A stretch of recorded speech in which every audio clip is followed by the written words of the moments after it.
กราบสวัสดีพี่น้องครับมื้อนี้พบพ่อครับผมคือเก่านะพี่น้องครับช่องหาอยู่หากินนะครับยินดีต้อนรับเข้าสู่หาอยู่หากินกดติดตามกดกระดิ่งขอบคุณครับมื้อนี้กับมึงยังไรครับ กินข้าวหน้าหมูกรอบเป็นเบิงครับมาเด้อครับเด้อ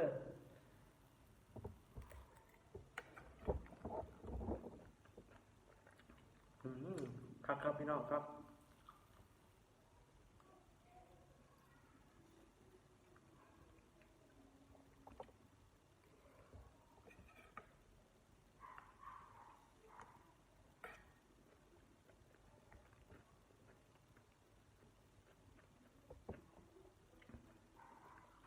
มาเด้อครับเด้อ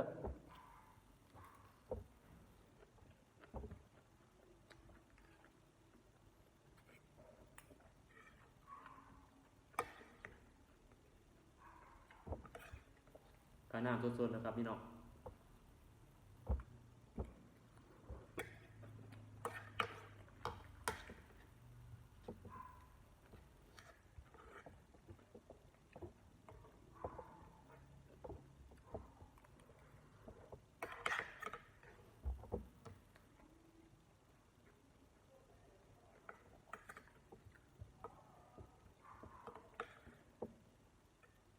ใครที่ส้มยังไม่ได้กดติดตามกด Subscribe นะครับก็ช่วยกันกดนี่เด้อครับเด้อ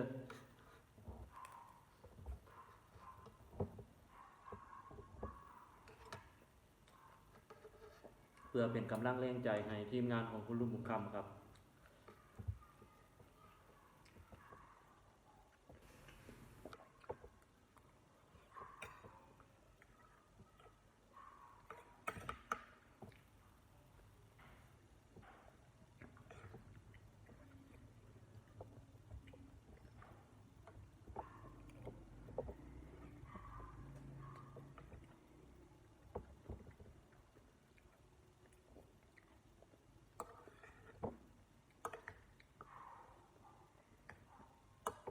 เพียครับเพีย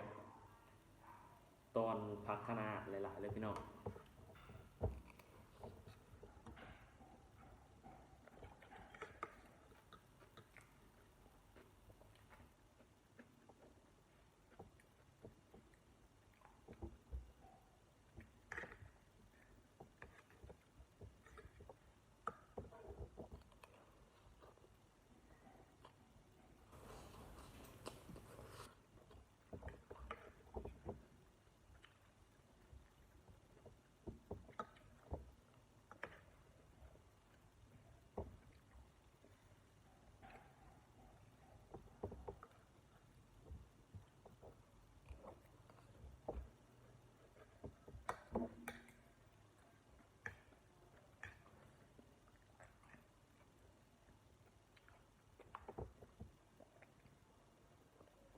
ห่อนๆเลยพี่น้อง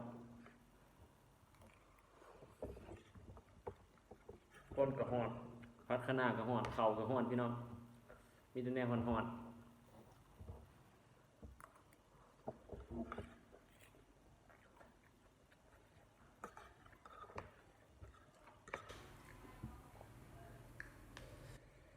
หักขนาดพี่น้อง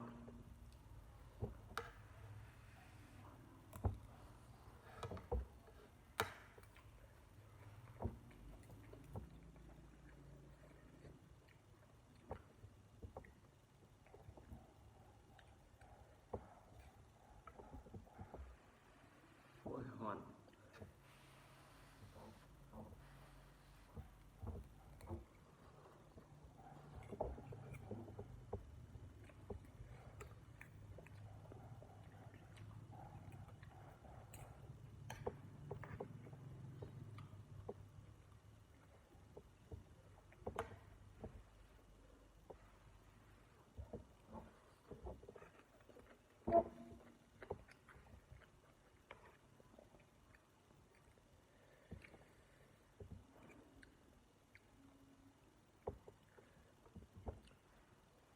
มาเด้อครับเด้อ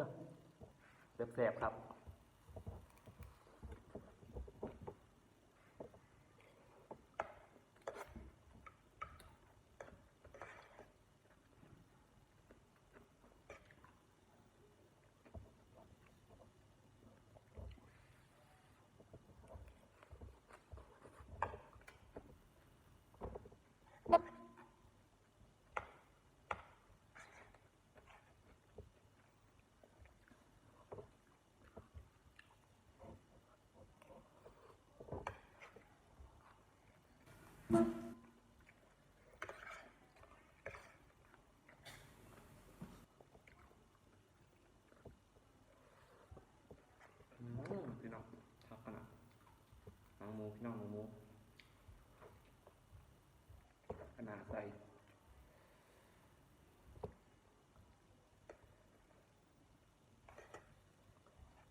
ำหรับคลิปนี้ก็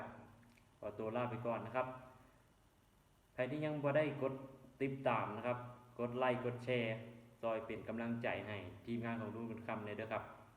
กับช่องหาอยู่หากินครับขอบคุณครับ